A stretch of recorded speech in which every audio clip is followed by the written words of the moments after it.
It's Thursday again, tell everybody to lock in, grab some popcorn, a drink, and go and throw your AirPods in. It's the 1 hour show, constantly speaking facts. Bulletproof stats are always shooting from Matt. And when it comes to Kyle, you getting numbers and style. Jake is gonna educate you, he has that knowledge on file. Players, step your game up, don't be sluggish or lazy. Or Jimmy J might hit you with a shaky baby. Catch him on YouTube or any podcast platform. Breaking all the news down like Shaq does the backboards. No hot takes, this is where the hottest debate's at. Now kick your feet up, cause it's time for straight facts.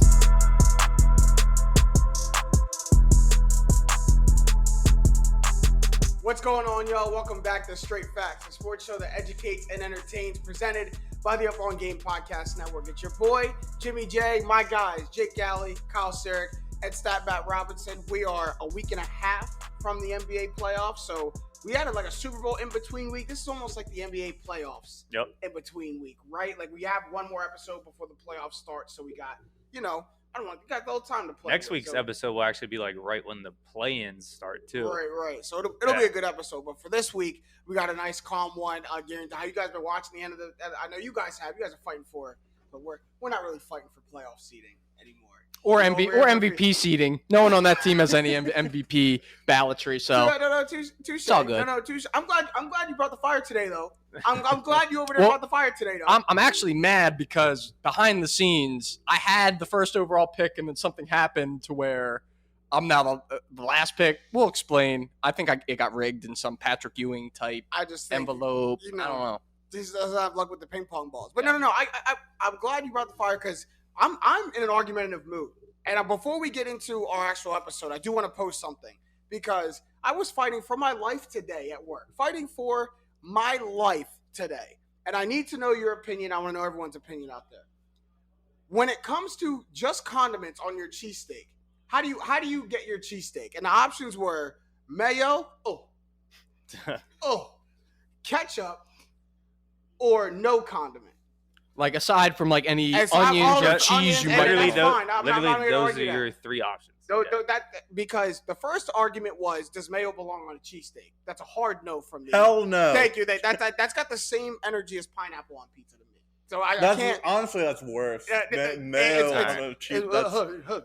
And then I got slammed because I put ketchup on my cheesesteak, which is absolutely unheard of to me. No, you shouldn't get slammed. Absolutely unheard of to me. Not for me, but it's understandable. And I understand the argument if you have if the cheesesteak's good enough, it doesn't need ketchup. It's like putting A1 on a steak. People getting out of hand there. A1 is steak sauce. It is a cheesesteak. I don't understand. Here's what I'll say. So then that's where the three choices came out. So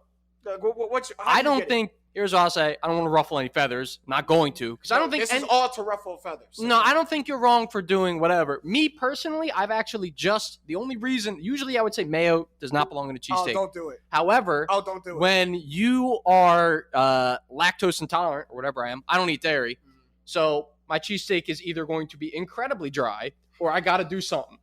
It's just really a steak, not even cheesesteak. So I do put mayo on it, and it is good. However... If you're turning your hand, I'm not the typical case. I never did before that, so maybe that's where I lie. But Kyle, talk some sense into the people, please. Ketchup, I don't know why you got dogged for picking ketchup, because that's like you shouldn't get normal to me. That's unheard of. That is normal. It's like ketchup or nothing. Mayo is the weird one to me. I'm not gonna diss anyone that thinks they put mayo. I'm dissing. The funny thing is, we had James tweeted that today. We had the same exact argument at my work the day before. It's a hot work. It seems like you had a heated debate. We were just going around, and someone said mayo. No, I had to take a break from people. Do you like mayo on other things, or are you team... Mayo? Miss me with all. Okay, so you're just anti-mayo.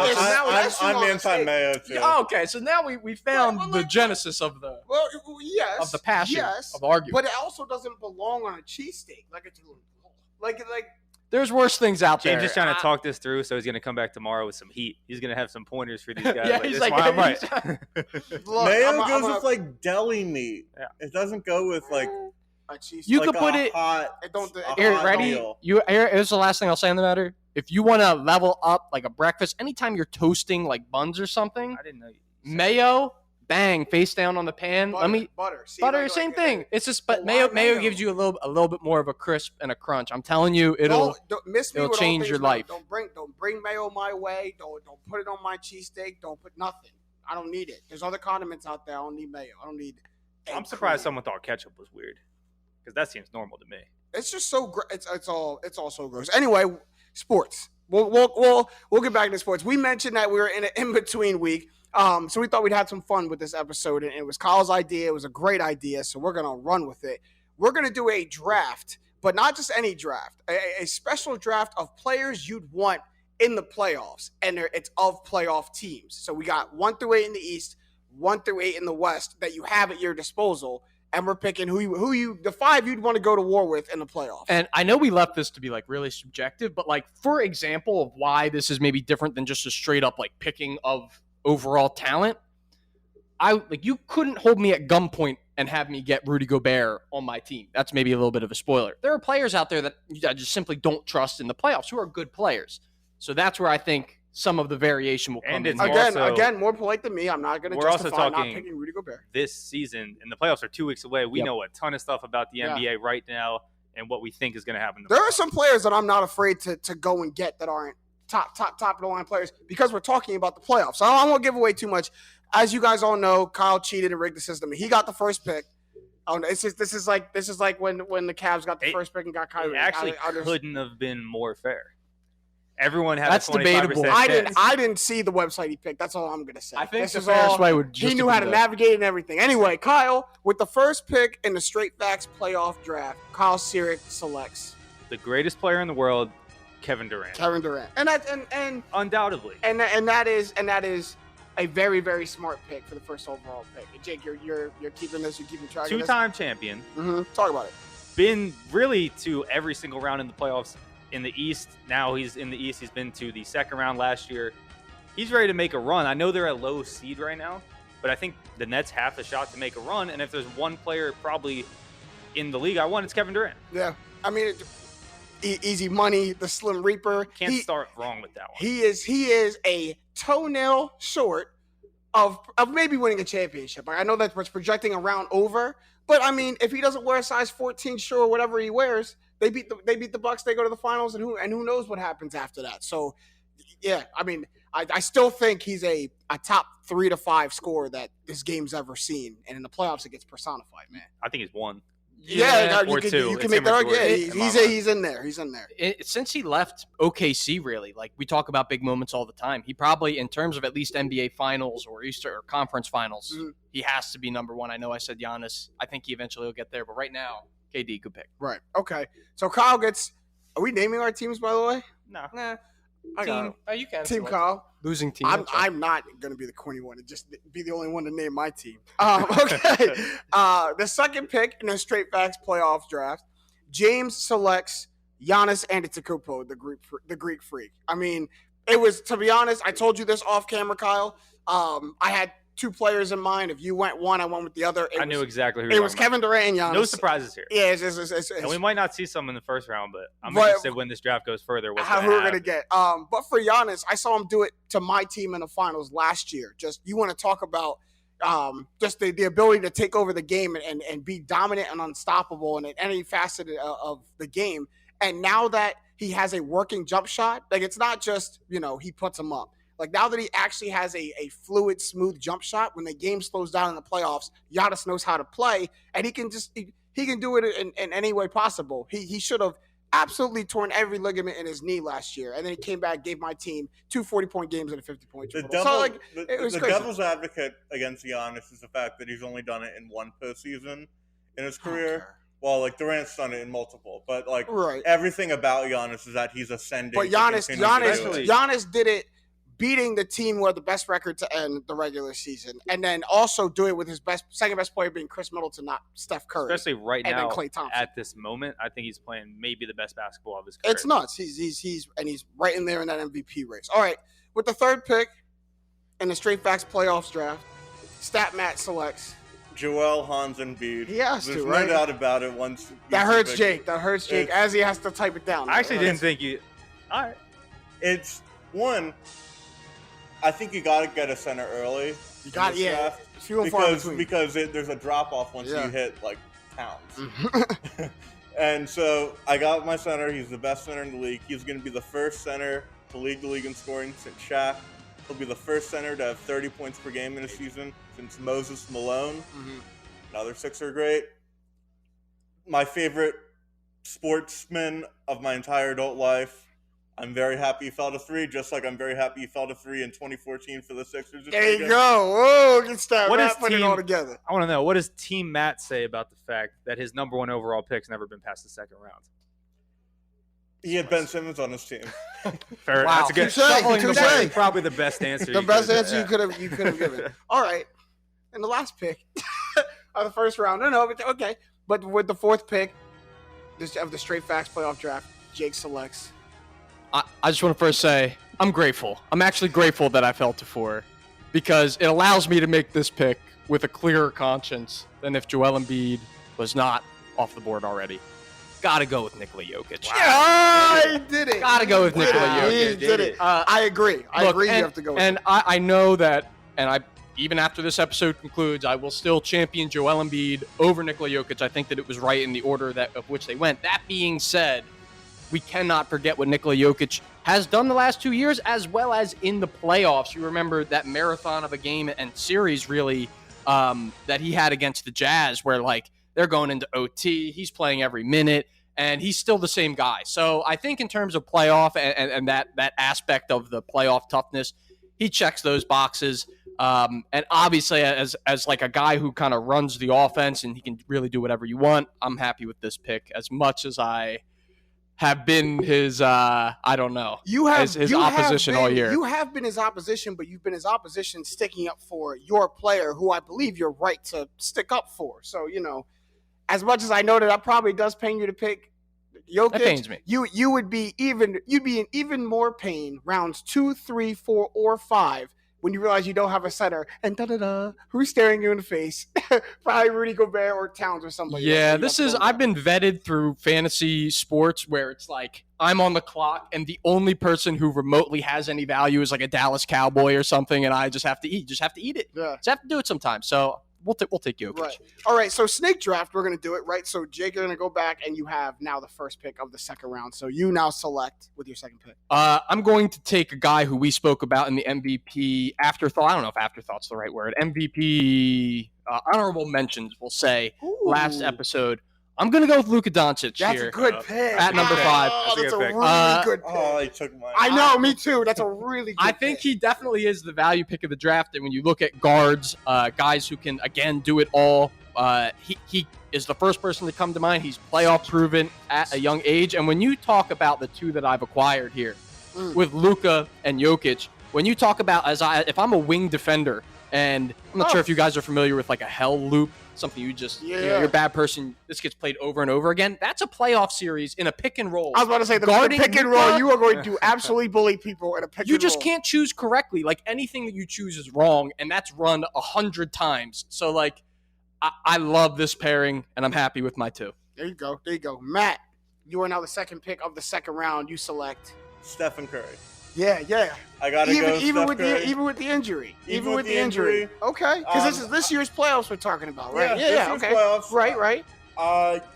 There's not much to say about Steph Curry, but other than his health. But he'll be back to the playoffs. He in 2016 was hurt in the playoffs too, and he was great up until the finals. I love the pick and roll game that could happen with him and Embiid. Just that duo, it's unguardable. Honestly, having him and Embiid. And Embiid's strong defense inside makes up for the fact that Steph's perimeter defense isn't that great. So if someone gets by Steph, Embiid can block them. Okay. All right. I like the Steph Curry pick. I was never going to take him. I was going to shy away because of the hand.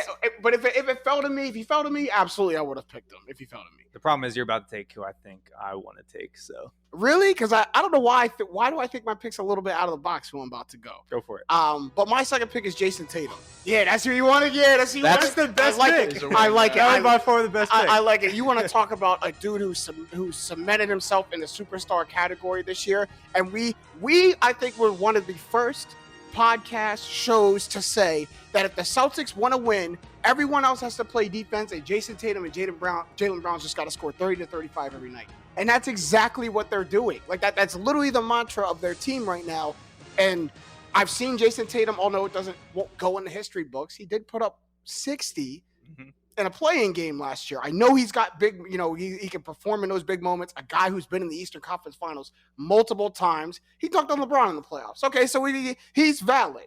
He's valid. I love the pick. That's my number 2. He also put up 50 in an actual playoff yeah, game last year. Come on, man. Like, cool. And I think everyone's reaction shows you just like the premium that's put on wing scoring, bigger wings who can score at will. There's not a ton of them, so I can move him. I know we're not going to draft a bench. If I had a hypothetical bench, I can move him to a 3, to a 4 if I want to go real small. Like it can get real funky with Jason Tatum. But Kyle, go ahead. Your second pick now that I took yours. Going into the second round, I had my eyes on 2 guys, Luka and Tatum. Yeah. Figured I wasn't going to get Luka.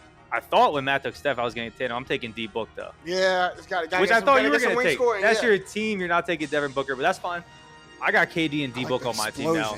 So my team is just going to get buckets on you. We're going to worry about defense probably rounds 3, 4, and 5. KD plays some defense. Book maybe a little liability in the playoffs. But I know my team's scoring, so I'm happy with this pick. Actually. I mean, I wanted wing scoring next because I got my big. It was between those two in my mind. It's just Devin Booker I saw go inconsistent in the play, especially in the finals last year. And then Jason Tatum, I know he hasn't had a deep playoff run like that very recently. But he doesn't go cold in stretches like that Devin Booker does. But, I mean, it's not like I don't trust D-Book. That's a good pick. So now Kyle will spin back around. Yeah. Third round, first pick. That's crazy. I know. Because I was really only thinking about one pick. Yeah. I got to hurry up, too. I got to prepare, too. Yeah, I think the other guy, oh, man, we're really going to struggle on defense. But just because how fun this team would be together, I'm a GM that we might just go full offense mode. And I know you need defense in the playoffs, but I'm going to take John Morant. I'm going to take John Morant. So now I got John Morant, D-Book, Kevin Durant. You're playing fast. Jake was talking about you really don't want Gobert. I might want Gobert. You might. I need someone that can play. You got buckets. You got buckets. It's just you're going to have no paint scoring. We'll see what happens when we get there, but 3 rounds in, I'm KD, Book, Ja. I'm happy. You have versatility with KD, too. Right. Like, you can put him at the 3 or 4. Like, for the Ja pick, like, maybe people think that is too high. If you're going overall, that was the 9th pick going into these playoffs. Look at the list yourself. See where you would grade Ja. Because looking at some of these teams, I mean, there's a couple guys up there, but John Morant's been a bucket this year. His team is playing amazing. They're set up to make a playoff run. We're talking about this year's playoffs. I'm going to go with John Morant. I mean, this is a guy he's an all-star starter. So if you put it in that logic, that's top 10 in the NBA, right? So, I mean, I don't think and Ron were taking a leap. I'm not sure. I don't know if I would have picked him. It's not a bad pick. Like now that you actually picked them and actually hear it out loud, it's not a bad pick as your 3rd player. Yeah. Like you know what I mean? To get John Morant as your in the 3rd round. It's kind of crazy, right? Here's where the playoffs really play into it. That angle of it really plays into it for me because there's another guy who I would have taken here. Strictly talking about who I trust in the playoffs, and I have a feeling I'll let it go to you, James, that he might not be on the board for much longer. What? Oh. I don't know. I don't want to talk you into anything. My 3rd pick, I could go a couple ways with this. I really could. Psych, no. My 3rd pick, and I'm so glad he fell into the 3rd round. Give me Chris Paul. Give me the point guard. Is that who you were talking about, Jake? Yes. Yeah, absolutely. Oh, a guy who's had success in the playoffs that's never won anything?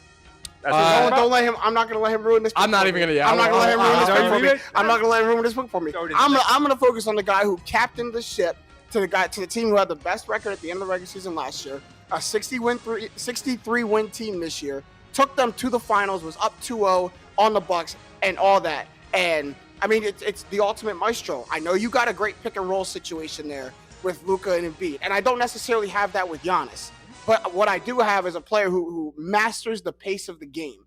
And he's got Luka and Jokic. I got Embiid. Luka and Jokic. Sorry. But I have a guy who masters the pace of the game, and especially in the playoffs, he's going to be able to get everybody into their spot. And he's going to know, how to maneuver with Giannis in that offense. I mean, obviously, I'm going to get Chris Paul. Thank you, y'all, for because actually, really, just thank you, Jake, because he's the only one who'd be spiteful enough to. Take I was going to pick him if you did not pick him. He was. There's no way I'm letting him slide past. Yeah, through Matt's already got there's Steph, no way. so Matt probably wouldn't have taken CP. And to be honest, Matt taking Steph sparked my point guard. And we're like, guards are starting to go. Yeah, guards are starting to go. And then he picked John. Like, absolutely not. Can't play with it no more. Can't play with it no more. So Chris Paul is mine. So now it goes to Matt. Matt, the 11th, third round, third pick. I have some decisions to think about. I might shoot on this and go a little early. No, I can't do it. I gotta go Jimmy Butler.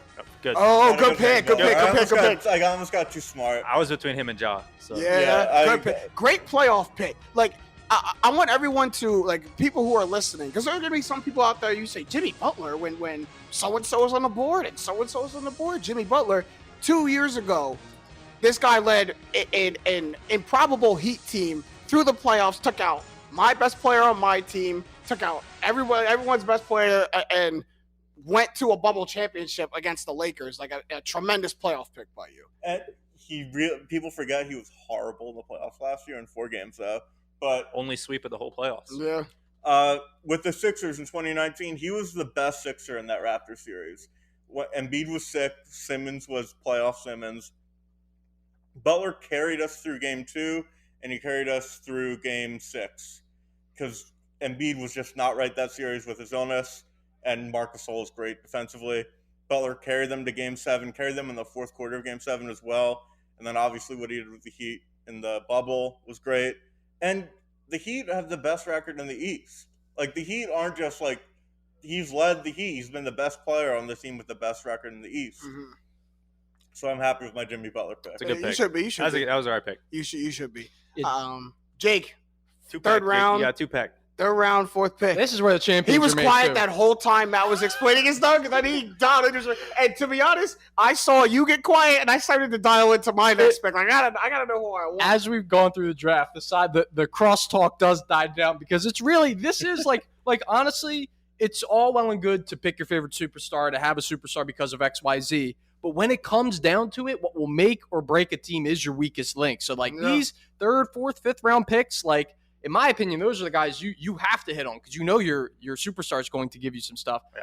That being said, I might get a little funky with one of these 2 picks. Okay, go ahead. First one I think is a no-brainer. It's really just a matter of, do I want to structure my team this way? I don't think at this point I have any other option. Has to be Kyrie Irving. When we're talking about playoffs, when we're talking about big moments, guys who I trust, forget what you think about him as a person. That dude can put the ball in the hoop. It does not matter the conditions of who's in his face, whatever. Did it again last night against the Wizards? I'm not sure, against maybe something like that. But he had a great game. Bad team. Rockets.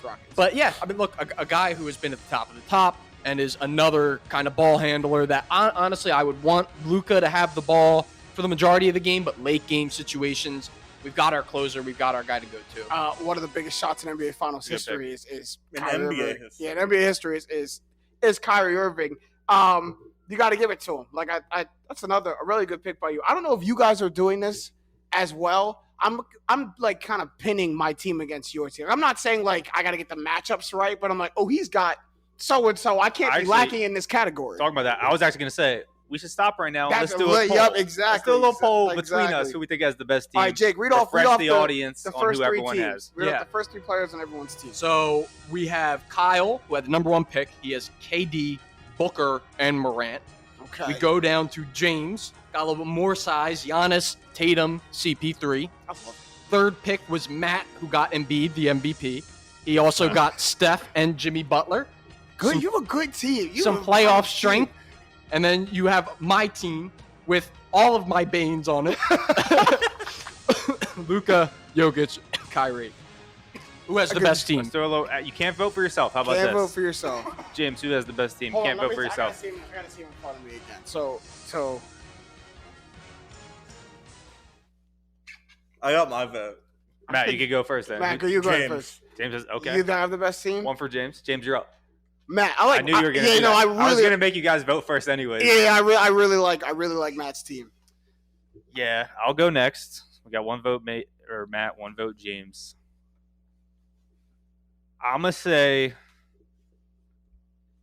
Matt has the better one, but you're with the caveat. It's tough because, like, I think Steph's gonna be fine in the playoffs. Like, this Warriors team has really been the talk all year. That was like Suns broke away at the end, but the Warriors are looking to make a playoff run. Yeah. So I think that's a fine pick.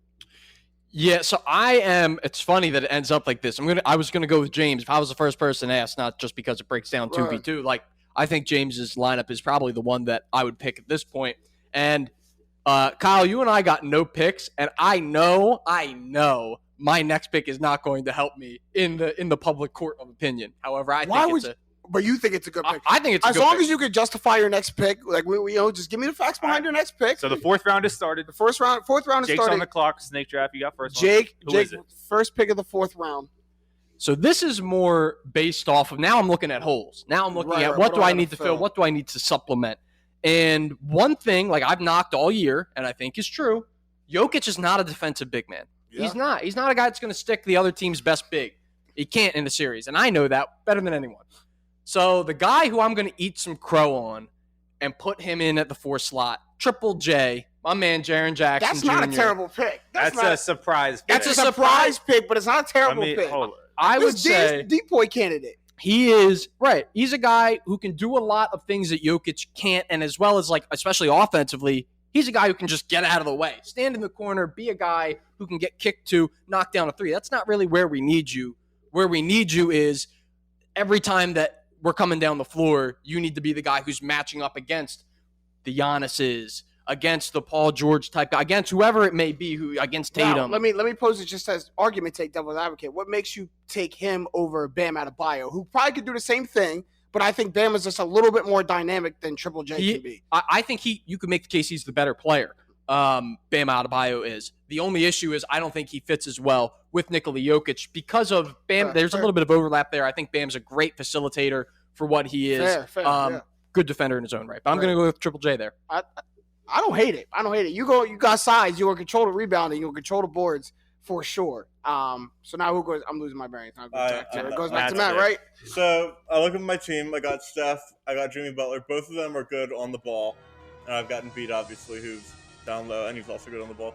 So I'm looking at someone who can be an off-ball guy who's not that obsessed with scoring all the time.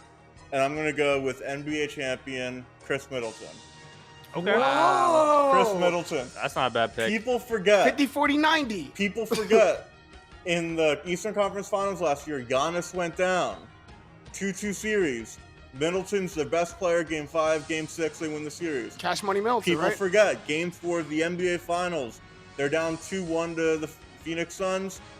Middleton puts up 40 in a comeback win to tie up the series at 2. Giannis had 26 that game, but Middleton, I think, is one of the most underrated players in the league, and he's very unselfish, and I think he fits very well. You want to talk about not the public eye not loving the pick but sticking with it? It's that one right there, and that's a good pick, man. No, that's an incredibly. That good is pick. a great pick, and to all my team's fans out there, I'm just gonna say I'm gonna have the worst team now. People keep taking the way I've structured my team. I need a wing. I was looking at the list of teams while you guys were going there. There weren't too many wings left, and I was like, I need a wing too. I need Chris Middleton. Yeah, anyone fans of Team Kyle, I'm sorry. I need a wing too. So I'm the next pick. So I look at my team is structured. I have a point guard. I got my Giannis and my big, and I'm still, whether he's going to be the 4 or 5 on my team is still up for debate. How this thing shakes out, and then I have Jason Tatum, who is going to be the 2 or 3, depending on how this shakes out. But I want another wing player, another wing scorer, but I want a 2-way guy. Jason Tatum's not a 2-way guy, and I want a 2-way guy. And I want a guy who's bounced back in the public eye, bounced back in my eye a lot for what he did in the playoffs last year. Give me Paul George, man. Oh, give me PG, Paul George. It's Kyle's again. I knew it was going to be Kyle's again. I've officially stripped the Pandemic P nickname from He's Sick. I've officially stripped the Pandemic P nickname from him. Because what he did in the playoffs last year, he deserves all the credit and more. He brought that Clippers team to Western Conference Finals without Kawhi Leonard. He's going to come back this season. He already came back this season. First game drops 30+. Like, he looks like he's going to be the Paul George who we know can go get some buckets. And another guy who can play in a slow pace, loves the half court. And, man, I got myself a good bucket. I like that. So I think I'll play him. It's weird because he's low-key taller than Tatum, but he plays the 2. His natural guard position is the 2 guard. So you're going to have a big team. I have a really big team. But a team who's all proven itself. So I think I'll probably put him at the 2, put him at the 2, put Tatum at the 3, and still have yet to see what I'm going to do with Giannis at the 4 or 5. I got options though. But I like that. Kyle, last pick of the 4th round. We've put you into a corner. It's tough. I mean, obviously right now I'm looking at Morant, D-Book. You really can't play D-Book at the 3, so I have a 1-2 solidified. Then I have KD sitting there, can play a 3 or a 4. Tobias Harris is available. Oh, that's a good call. I was joking. So is he. No, so I'm going to show up the center position. I know I have back-to-back, so it doesn't know which one I pick first, but this guy deserves some respect as a 4th rounder. So I'm going to go Karl Anthony Towns. Yeah, I'm surprised he lasted this long, well, so to be honest. I think if I would have thought about the draft more, and I'll make this point after, actually, but if you think about this draft, Embiid and Jokic are going 1-2, so you can just let the center slide. Right. So I'm going to go Towns. I think it's a good pick. Towns and D-Book on the same team. That could work out. We know we got some chemistry there. There you go. We got KD. Can get a bucket, can play good defense in the playoffs. I believe in Towns this year. I think we talked about it last episode. He's taking a step up, and I'm really interested to see what he does in these playoffs because not only is he playing great basketball, but his mindset seems completely locked into basketball right now and winning. Winning seems to matter to him right now way more than it has before. I don't think you should downplay your team so much. You have hoopers. You have all I got hoopers. Hoopers on your team. Pure Hooper team. Pure Hooper team. And that's dangerous. Like that's a team that you catch momentum a la Atlanta Hawks. You catch momentum in the playoffs. You just go on a roll where you can't miss. Everything is in a rhythm. You got guys who all love having fun on the court, who can all play loose. I like your squad. Oh, and my next pick's pretty good too. I like your squad. Okay, so you round out your team right here. 4th, 5th rounder. So obviously, D-Book and Morant I mentioned. That's are my 2 and my 1. So those are shirt up. I got Cat at the 5. KD's a flex. We're gonna play KD at the 4, which is fine. That works out. Okay. And we're gonna play DeMar DeRozan. At the 3. It was between We're him. gonna play DeMar DeRozan at the 3. That's a good pick because it was for when I picked Paul George. It was between him or Paul George, and I swayed Paul George. Hey man, but we're looking at a MVP candidate the first half of the season. The Bulls kind of fell off. We know what happened with them. Still a good team. I still think. I mean, you look at the team. They have guys that have been to the playoffs before. Guys, Zach LaVine's not a vet, but he's not young either, right? Vucevic has been there every year, first round bounce, whatever. We have guys on this team that are experienced, and no one else on that team is more experienced in the playoffs than DeMar DeRozan. So I think they have a shot to make a run, and if they do, it's going to only be because of DeMar. So I think it's a good playoff pick. To round out my team, I'm taking it, yeah. You got him? Okay. It's right back to me, huh? You could actually get weird. I was actually thinking I could get weird. I was thinking Kat was going to make it back to you, and that would be a wrap. Like no one can. Like that would have been the perfect. But then it I don't know. There's I could be like too tall and too big. I guess that's true. That is a massive team. Yeah. That is a massive team. But Paul George is a guard-esque, a wing-esque. He's still 6'9", right. Still 6'9", 6'10". Like so. I still don't have the smallest team, but I look at my team build and their positions. I have Chris Paul, who's obviously my point guard, but then I have Paul George and Tatum, who are absolute wing players. I'm not going to put them down below. So when I look at someone, I got to pair with Giannis. And do I want to go real big and go with center? No, because the only center left, and I'll take it. What about his center? He works well with them. Yeah, he does work well with them. And for that, just shout out to Brook Lopez. Brook Lopez came back last night, had a great game too. I love him, Brook Lopez. I do too. What's he doing in 2022? I love what Brook Lopez hoops. But he's a fun player to root for. Yeah. Well, but I just look down these teams, and it's really from the pool of which we have to pick from. You can't. That's also kind of dictating, who and where I go with. And for what I have, I think I'm gonna go this way. I mentioned him earlier. I think I'm going to go Bam Adebayo. That's a good pick. And put him at the 4 and put Giannis at the 5. And that's really interchangeable. And that's either one could go either one. Like, honestly, positionless basketball doesn't – I'd say the center and the point guard are the 2 ones that get left out of that. But when you look at Giannis and Bam, I don't think either one of them's a true 4 or a true 5, but they're one of them. And what Bam allows me, another two-way player. I pretty much all of my players are two-way players. Jason Tatum's the worst defender on my team, and I'll take that.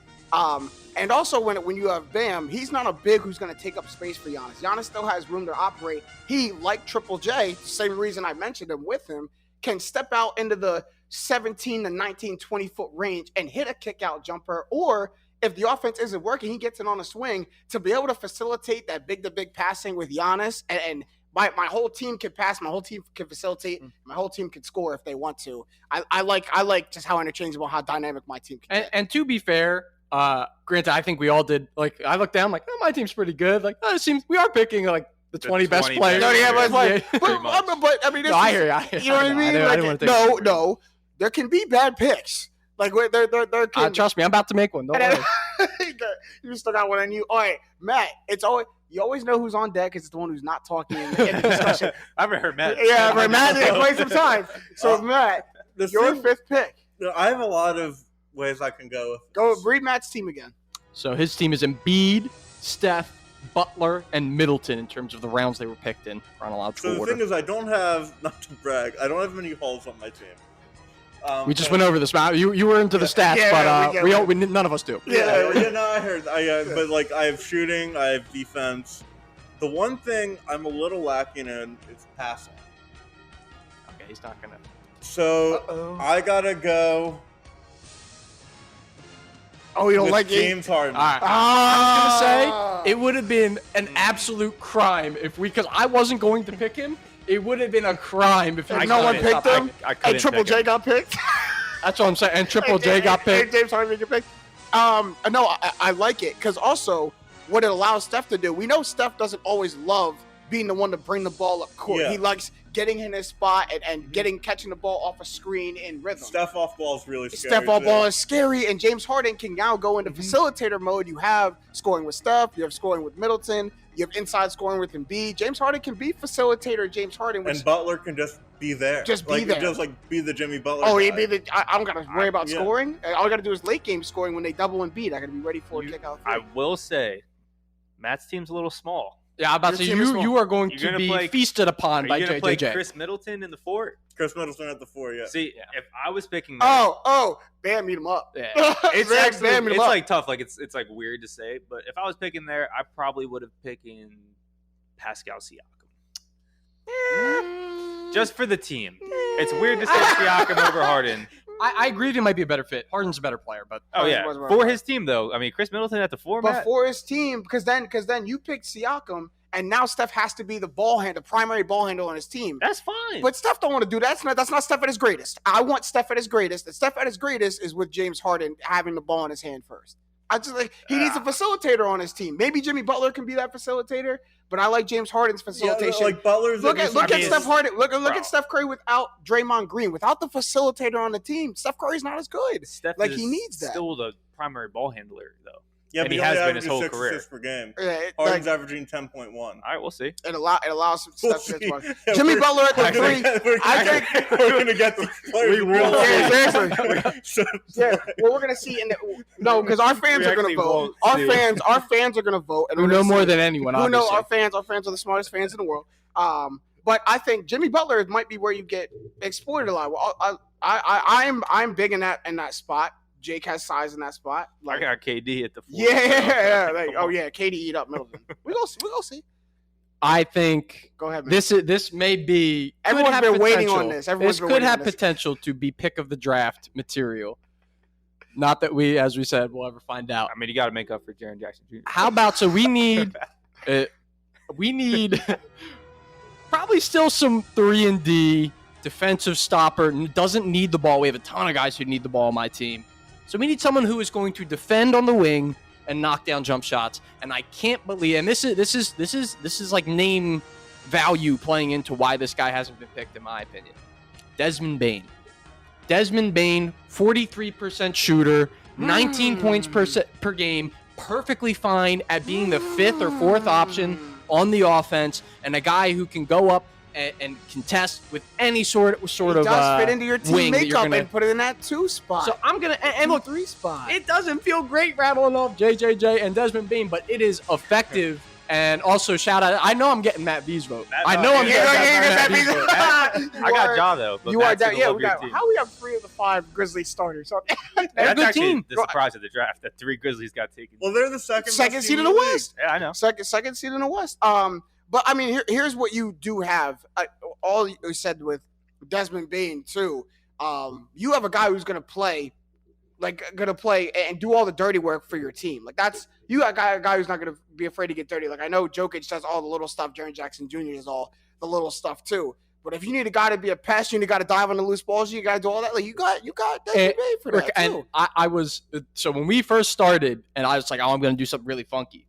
It didn't pan out this way. I was planning on taking Marcus Smart with this pick. No, I would have loved if someone took Marcus Smart. I thought that was a really good was pick. close to picking Marcus Smart just because when you get more shooting with Desmond Bain. When you for sure, Yeah. but like and Desmond Bain plays this role too. When you have all the stars like we do, you need someone who is going to do some, as you said, the little things, the stuff stars do not and don't want to do. Here's the thing. Every championship run, there comes out to be a third and or fourth, fifth guy on the team that is like, they may not have done it all, but they don't win a championship with him. Bobby Portis. He didn't do it all, right. but they don't win a championship without Bobby Portis PJ playing Tucker. his role. You may have That's not a bad pick. you may have the Bobby Portis if your team were going to win it. I'm Desmond going Bain through would like win it. in my head, like if Who that's else your would you pick for if like that's that your mold? reasoning in the pick, yeah, that's not a bad pick. I think there's guys like Mikal Bridges you can throw around. You know what? Jaylen Brown probably should be the pick there. Jaylen Brown, That's yeah. what I was He needs the thinking. ball a little bit too much, in my opinion, to be He effective. needs to score to be effective. That's the biggest thing when you put together these teams. Like you have to think there's one basketball,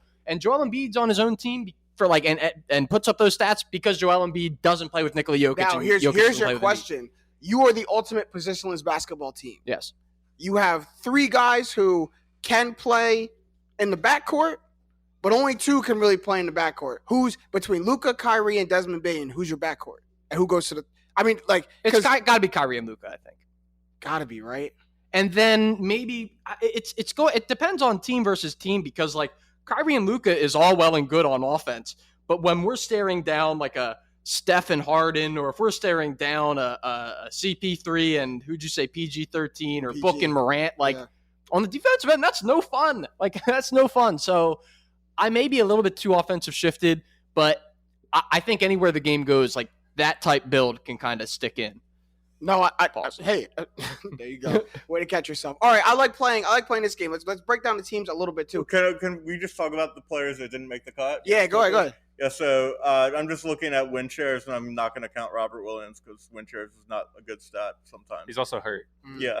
Oh, yeah, that's true. Rudy Gobert, not taken. Shocker. We understand why he let's wasn't move taken. on. Let's move on. Trae Young, not taken. Kind of didn't count. Kind of, Yeah, he was kinda the didn't fringe count. guy. Yeah, They're fringe guy. ninth in the East. We had that little talk Mikal before. Bridges, we talked about. Donovan Mitchell, not taken. Yes, Donovan that's a Mitchell, big one. Jalen Brown, we Yeah, talked about we him a talked little about, bit. yeah. You guys are just expecting Pascal. I mean, I think he's a money player. I don't think anyone's surprised that Pascal didn't get taken. Like we had If you good told me picks. Jaren Jackson and Desmond Bain got taken, I would have said Pascal. That's why my team would work. Your team's got no. We're gonna leave this to a fan vote. no We'll form see. to it. Who any other surprise snubs? Terry Rozier. Yeah. You can make there's too many good guards, but like Fred VanVleet. That's the is thing. Yeah. There's so many good guards. Darius Garland.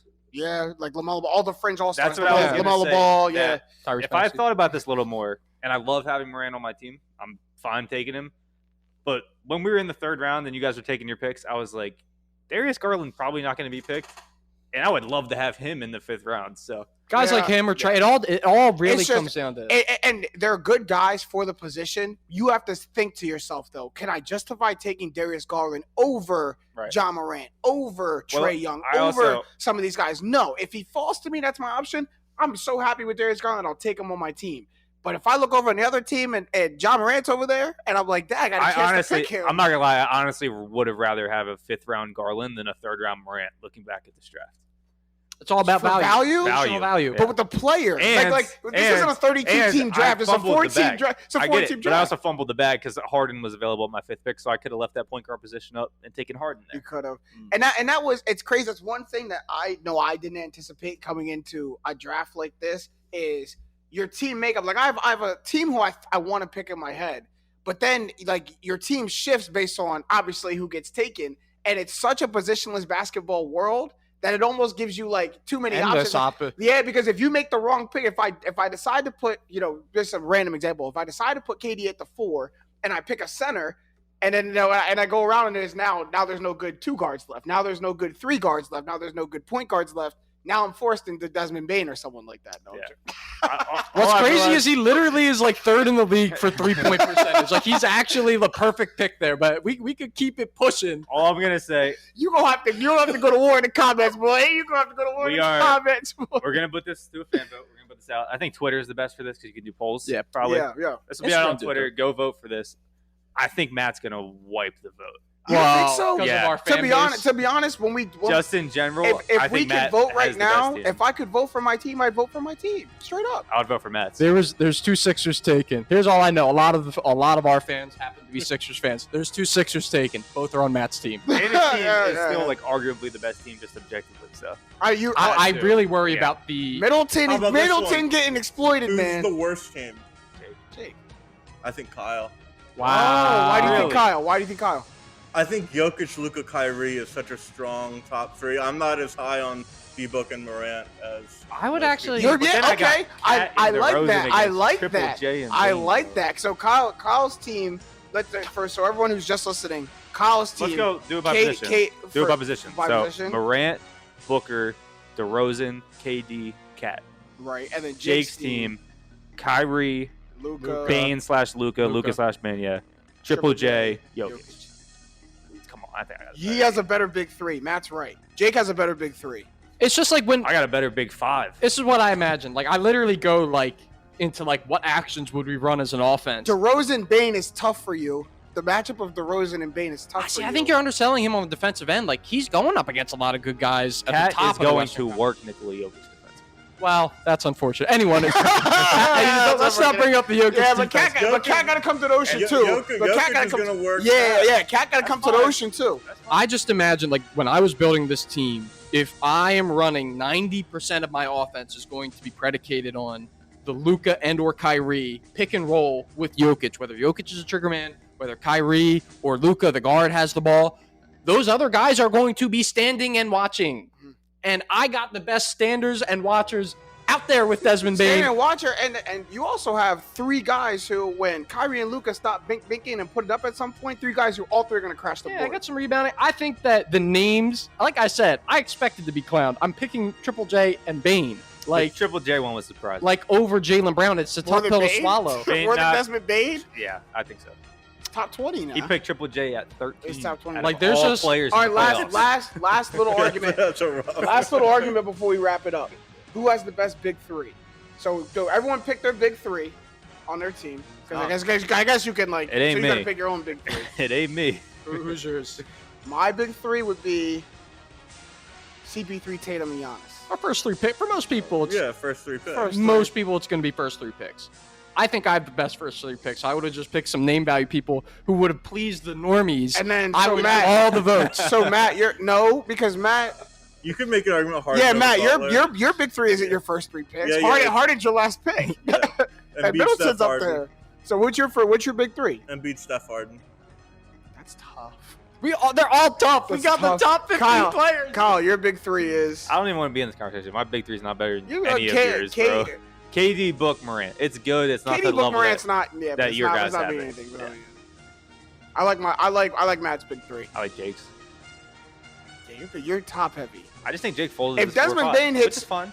Look, your team instead of if Desmond Bain scores 12 points, you win. Like to me, like if Desmond Bain gives you that, like you win because you're gonna get. That's all you really need. Role players more than you need other stars, in my opinion. After you get past like the big 3, like I don't want like stars are a bad thing. In my opinion, Tatum is just eating it. Tatum is just going to just. Oh my! Oh. A lot of people are getting violated. Like we're talking about the best players in the playoffs. No, because here's the thing. I don't think anyone has that big of a matchup gap in 1-to-1 that you do on Desmond Bain on anybody. Well, we got help coming. Faced. We got help coming. On anybody we got JJJ in his lane sliding over. All right, so one more time for all the listeners at home, we're going to go. I'm going to name everybody's team. I'm just going to go by your picks. Kyle's team, KD, D-Book, John Morant, Cat, and DeMar DeRozan. My team, Giannis, Tatum, CP3, PG, and Bam. Stat Matt's team, Embiid, Steph, Jimmy Butler, Chris Middleton, James Harden. Jake's team, Jokic, Luka, Kyrie, Triple J, Desmond Bain. Everybody out there, we're going to put this on social media. Let us know in the comments who had the best team, whose team do you think would go farthest in the playoffs if all of these teams were in the playoffs, all right? So That was pretty good job. That was fun. That was a lot of fun. That was pretty good job. All right, we're gonna move on now. As we've been doing for the past couple of weeks, so from NBA to March Madness. It'll be the last week we do it because March Madness tier is officially over. What a March Madness was. But we're gonna recap the Final Four. First, we're gonna go into that side game, the Villanova Kansas game. That was a real tough one to watch, especially when you're watching it at like a little Villanova watch party and like the energy Which goes sick by the way. way, It was dope. It was dope until we were losing. I was like about to say 12-4, and it's dead silent or murmurs. And They're probably hoping that second half for a little bit. Though. I want to give Nova Nation a whole lot of credit. Whenever there was anything to cheer about, a glimmer of hope, they were getting after it, and we closed the gap to 6 or 8 at one point, and you're very much back in the ball game. Mm-hmm. So, but can't give credit to Kansas. The pace never got in Villanova's favor. It never once. From the start of the game, from Abaji hitting those threes to start the game, to David McCormick starting to have his way inside. We never were able to get the pace in our game. We were chasing Kansas the entire time. And I said, if that happened, we weren't going to beat them. And if we got in our pace, we were. It obviously never happened. And credit Kansas, but what I will say is it took them shooting the absolute lights out of the ball to beat us. Like I haven't seen Abaji shoot like that. I haven't seen Kansas shoot like that. But Kyle, Abaji started perfect. No, that's the thing. That's how they beat you, but I'm not sure it took that. I'm not sure if that. From my point of view, it took that. Kansas wouldn't have still won the game. But yeah, Abaji starting 5 for 5 was ridiculous. It almost nothing you can do about that. When you're down, what were they down at half? Like 18? Yeah, I mean, come on. That's a sad nod right there. I've known the feel. There's no more somber feeling than being in a crowd of like over 1,000 people. All of you want the one thing to happen. And that thing, the opposite of that thing is happening. It is the worst feeling. I was there in Xfinity Live for the first Sixers Raptors game, and they got crushed. Mm-hmm. The worst feeling being in. I'm sorry. No, I got a counter.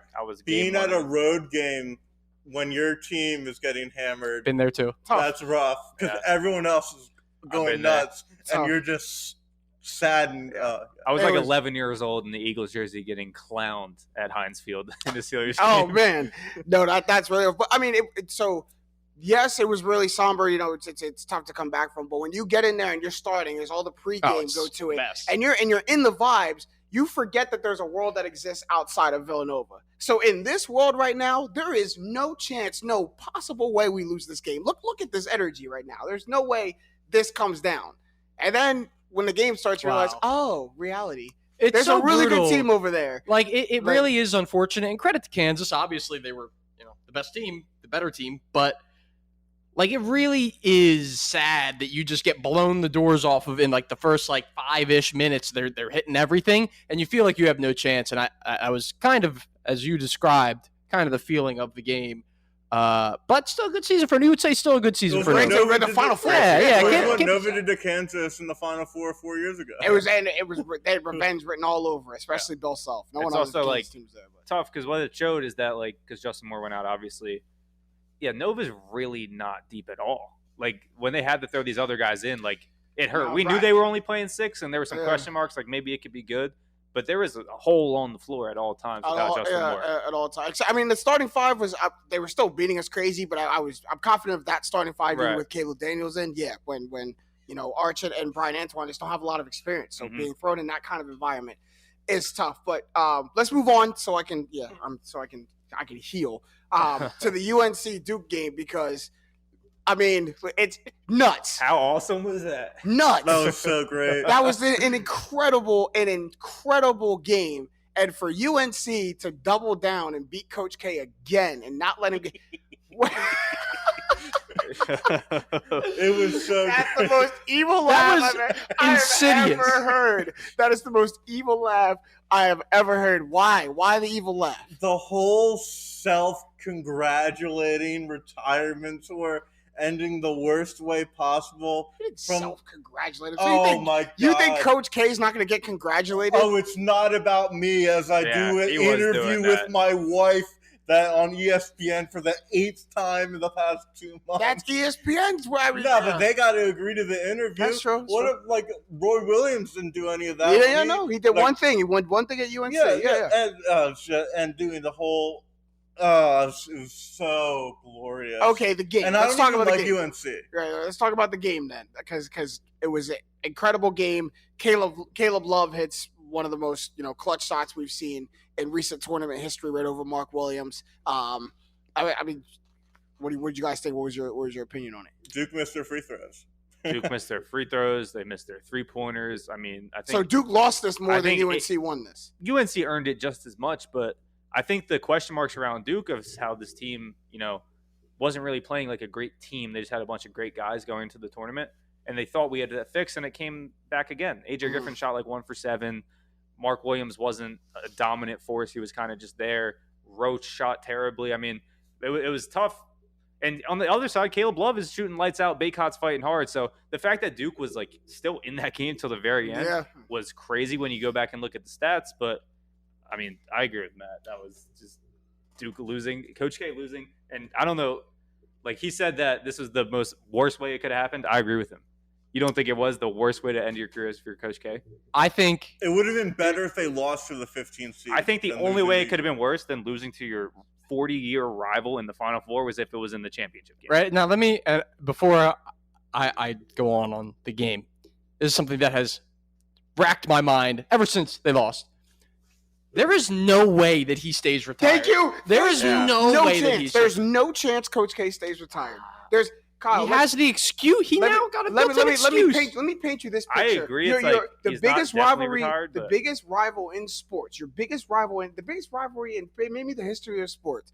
You are 50-50 with them now. Not only you are 50-50, you lost the last 2 times to make it 50-50. One of them being the last home game, and then being in the Final Four by a new coach who's now 2-1 on you. There's no chance. I get the storyline. Even the sound of it, he's 50-50. Even the sound of it, I got to come back. There's no way. There's no way. He's going to start like 9-4, and then it's going to be, hey, Coach K is like going to practice, seeing what's going on. John Shire welcomed him in, and if he comes back and just coaches the tournament, or just coaches the last game of the season, it'll be like this, like.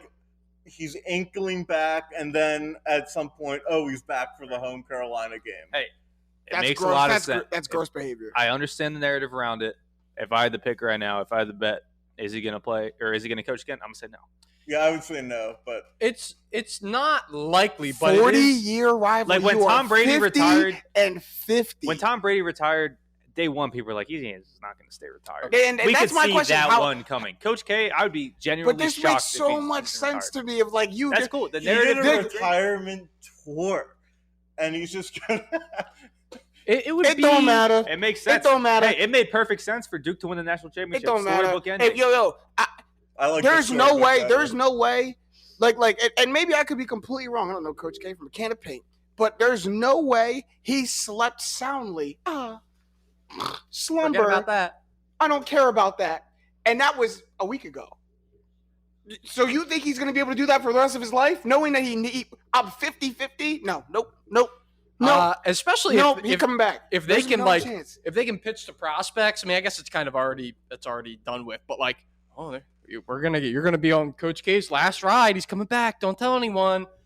Coach K suddenly got an absolutely stacked roster, which you could make the case that he did this year. He's got a pretty stacked roster, and just on my analysis of why they lost and what it came down to, the difference, you can't have Roach and Griffin. We talked about them being the 2 X factors. They are a combined 3 of 18 on the game. Can't happen if you're going to win. So unfortunate that Coach K, for right now, had to go out like that. I know Matt is super fortunate. You know what my favorite thing about I've never heard an evil laugh like that before. You know what my favorite thing about this is? Duke's going to have to hang a Final Four banner of 2022. So it'll always be in their stadium when their fans look up and they just think, damn. Carolina. That's what they're going to look at and just think. They're going to hang because they can't not hang a banner. No, they might not hang it. They might not hang it. All right, really quick, let's wrap up the national championship talk. Kansas overcomes the largest deficit in NCAA tournament history. And at halftime, they were down 15 at halftime. 15, they're 16 down 16 in the whole game, right? Point. Yeah. So they come back and win. It's funny because at halftime, it's first of all a 9:20 start for a national championship is ridiculous. Terrible. It's just ridiculous. Can we stop? Can we stop all this? I don't care about. What is the point? It's the West Coast, and the world runs on Eastern Standard Time. Sorry about it. Yeah, sorry about it. That's also ridiculous. like as much as you're moving it up moving it back for the West Coast, like you're hurting the East Coast Yeah. so much because they know you're going to stay up. That's why they do it. bottom Not line is, necessarily. I am all but cozy in bed, about to go to sleep. And I think, let me just get something to drink. We just, a little nighttime routine. That takes about 5 minutes in the second half start. I come back and it's a 7-point game, and then all of a sudden, see. Your issue Kansas is has all you momentum. haven't watched enough Doc Rivers games this year, because I never thought the game was over because the 16-point lead is nothing to me. Yeah, it's just like I was like, I can't just come back. I wouldn't, and then I saw like the biggest deficit ever, and I was just like, really? You know why? That's Why we should have realized that UNC lead may not have been sustainable? Because their best players didn't get them to that lead. Caleb Love in the entire game shot 5 for 24. RJ Davis goes 5 for 17. So their backcourt combines for 10 for 41 from the field. And that's not, those are Caleb Love, right, is their best player in the tournament. He would not stretch them to that lead. They ran out of gas. They were playing a tight 5-man, barely 6-man And you come rotation. off a crazy, and a lot of people talked about it, the most emotional win probably, you might ever have in your career. And then you realize, 2 days later, I got to play for an even bigger game. Do I have it enough in me to get it done? It looked like they did, but credit Kansas for staying the course, right? And they, everyone woke up in the second half. Yeah, it's what really is good. Looking back on the box score, I didn't realize this. They had 3 guys with double-doubles. Baycott, Manick, and Davis all ended up having double-doubles. UNC won the rebounding battle 55-35. I don't know if I've ever seen a basketball game where there's shots. There's a 20 rebound advantage for one team. This is nuts. And that team ends up, the offensive rebounding, 24 of their rebounds. 55 were offensive, and they end up losing that lead. But again, as you said, it is a star-driven tournament, and if your guys aren't going, you got all the rebounds you want. If those second shots don't go in either, and I get the defensive rebound, and Gotta say, you can only have 24 offensive rebounds if you miss a lot of shots. Yeah. That's true. I will say, so you asked the question in the one Final Four game, like, did the team win it or did the team lose it? And this one, I think I can outright say UNC lost this. Yeah. Even you give I know credit you're to up Kansas. 16, Yeah, give but credit to Kansas. I'm even last 4 minutes, UNC up 5, taking terrible shots, taking a 3 with 20 seconds on the shot clock that wasn't even an open in the offense 3. Right, Caleb Love trying to do everything himself in the last 3 minutes, tried to bring the team back. He made 1 layup, got 2 blocked, and missed 1. Well, he did that. He against UCLA. That's how they won. So I think he thought he could do it again. Yeah, and he went come back in the UCLA game, and then he hit the shot against Duke. So he was thinking, I'm never going to miss a big shot again. Hey, took it from the same spot on the floor too. Got right to his spot. Right. Knew he wanted to take it. This isn't the NBA. no. This is college Yeah, basketball. take good shots, dude. This is college basketball, 16 and it's not all on seconds Caleb the Love. clock. He wasn't the one that 16. took that 3 that I'm talking about. I think it was RJ Davis who took the 3 that was just stupid in the last 4 minutes. But I think UNC choked this game. I think they should honestly be the national champion right now. I think Kansas. I think Kansas proved they were a second half team against Miami. Mm-hmm. They clamped down the second half in the title game, and I just think it's the lack of depth for UNC. I think they ran out of gas. Yeah, Kansas. I just think their legs were gone, and that's why they're missing shots. Kansas, Texas Tech, and maybe Houston may have been the deepest teams coming in the tournament. Kansas and always those self teams are always incredibly deep. He has no problem going 8, 9, and if foul trouble 10 deep, even in the tournament. He did it again. But with that win and with Coach K retiring for now, Bill Self joins Jay Wright as Go Cats as the only other active men's coaches with 2 national championship wins. So he put himself in some certain spaces with that one. A lot of people said Bill Self was a regular season coach, has 15 or something. He was getting a lot of hate season leading up to that titles. game. Yeah, he was getting a lot of. You got to show up in this big moment. Tom Izzo. No, people are starting to now. Like now Izzo last won a title 22 years ago. Right. And here's the thing, like, because now that Bill Self was in that scope, people are starting to realize now that he's out of that, people are like, well, who's next in line? I think Tom Izzo is next in line, and then Jim Boeheim is probably like right now after who do we that. make fun of? Exactly. We don't know now who's under the gun. Who's Virginia dude? Tony Bennett? Now who can't just get to the tournament? Because Izzo will get to the tournament next year. He will get to the Sweet 16. Michigan State can stamp that. Yeah. But then people are going to start to say that about Izzo, just like they said that about Bill Self. And I think Jim Boeheim is next to get that hot seat of like, all right, man, all these wins, all these regular season wins. Well, I got 1 national title. I need more national titles. But we're almost out of time for this episode of Straight Facts. It's been a great one. But as always, we can get some shots up at the buzzer. Someone got something to say at the buzzer. Yeah, I got a shout out. Our guy, Jimmy J, rocking rocking. I the fin. appreciate that, Man, bro. that was the coolest thing of all time. That was dope, dude. Clicking on, first off, you have some awesome photographs of you at the event. Really paints the picture, but we're really proud of you as always, man. Bro, that Love to see it. That means a lot, man. It was a great event. I appreciate everyone at Villanova who came out, supported, who came to the event. Obviously, Villanova Athletics for hiring me. But yeah, I mean, I know Kyle may not want to accept the invitation, but if there's ever a time, you guys got to come. I didn't know it was gonna be like that. And I actually couldn't. Peel back the curtain a little bit. Sorry to everybody at Villanova. Neither did I. I walked in, I saw a stage, and I said, "Oh, it's this kind of party." FaceTime one of my good friends, Mel, who works with me, and was like, "I didn't know it was this big of an event." She's like, "James, we're in the Final Four." Yeah. And those words that's when it hit me. Like, we're actually in the Final Four. Like, oh, okay, this is a huge event, 4,500 strong. Thanks to everybody. Shout out. Thanks for the shout out, man. Of course, appreciate it. Anyone got something Yeah. to say at the buzzer? Real quick, not my at the buzzer, but go check out the YouTube channel. We brought on Matt Valdivinos who's been on the show. You probably remember him as our official NFL draft expert. Gotta love it. Great plug. We are, as a show, we're bringing him on and we're doing a little mini series. He wants to do a couple videos. I'm not sure exactly how many it's going to be. Many as he wants, man. Could be anywhere between like 4 and like 12 before the NFL draft. So, knowing Matt, he'd be down to do it. But we did a quarterback video. I hopped on with him. It was a lot of fun. If you made it this far in the episode, I'll spoil. He had Malik Willis at 5, so you got to go click on that video and figure out what happened. But you know, listen to his reasoning. My guy Kyle had the points too. It's kind of rein him back a little bit, but a really dope video, smooth video. Love that we're gonna have Matt V on us with us in a bigger role, man. And then my real at the buzzer is the Masters is this weekend. Yeah, shout out. I love golf, so I just want to take some wild shots on who's gonna win. Does Tiger play? Tiger's playing.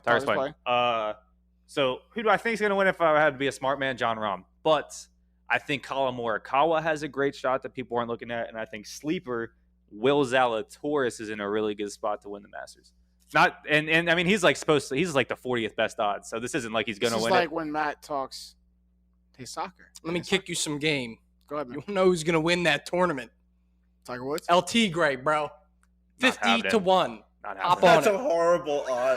Those odds are so bad. It's because it's him. He should be 100 or 200. LT Gray. Like, I don't even like. I think it's like 1 in 5 that he makes the cut. So you are. I was watching from apparently the expert bettors. Apparently the expert bettors are telling you to take that bet that he will make the cut. Like it rarely does Tiger. Tiger at the Masters. I'd find. Come on, we're talking about Tiger, Matt. Come on. For it, but I'll be don't real sound quick. like it. Back on a ticket. All right, Matt, what's your at the buzzer? So in the national title game, Armando Bacot tragically rolled his ankle near the end of the game. Good sportsmanship for Kansas for not taking advantage. Questionable timing. It was like you gotta win the game, but go ahead. Yeah, but there's a clip on Twitter that we'll put in the background of this video of when Bacot twisted his ankle. The floor collapses a little bit, and right when it collapses, his ankle buckles essentially. Well, the guy, like the floor management person, came out and said, "Oh, that's supposed to happen. You're lying. It's not supposed to happen. Floor's not supposed to move. Nothing wrong with it." It's like, "Oh, we did an internal investigation of our things, and we found that we did nothing wrong." That's like the same energy. And I can't stress this enough. This is the national championship game, and these players are not getting paid. Yeah, this could have ruined his NBA career chances if it was like a horrible injury. He's looking like he might be like a fringe first rounder right now.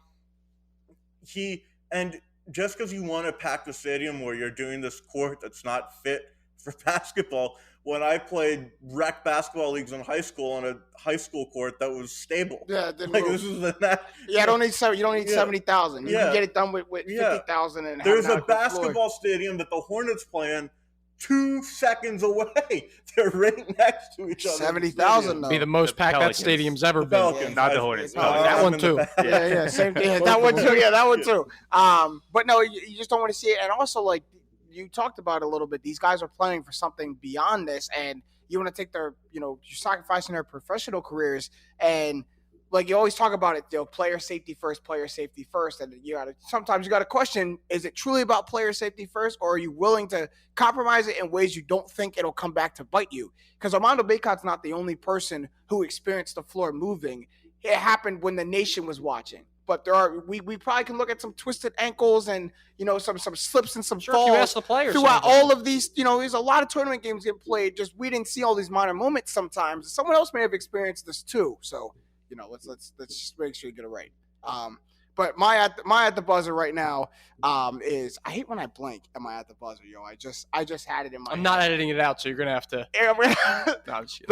Thanks for getting it to me. No, I had the cheesesteak thing one. I might just go back to that, to be honest, because dude, I had a good at the buzzer. This is gonna bother. Shout out Dawn Staley for winning her second national title. Absolutely shout out Dawn Staley. No, it didn't have something to do with sports. This is really good. If I've shown you anything, it's okay not to have an. I know, but I like to have something, man. This may be the first time in a long time. James almost always has. I know, because I'm not at the buzzer police. I can't be mad at y'all for having one and not come with one. I'm gonna remember it as soon as we get off of this podcast. But that shows you how many places my mind is. But but we're out of time for this episode of Straight Facts. It was a great one. Shout out to everyone up on Game Network. Shout out to everyone who's been rocking with us and to listen to this episode. And shout out to my guys, Jake Galley, Kyle Sirik, and Stat Matt Robinson. I'm James Jackson. These have been the facts. Straight up.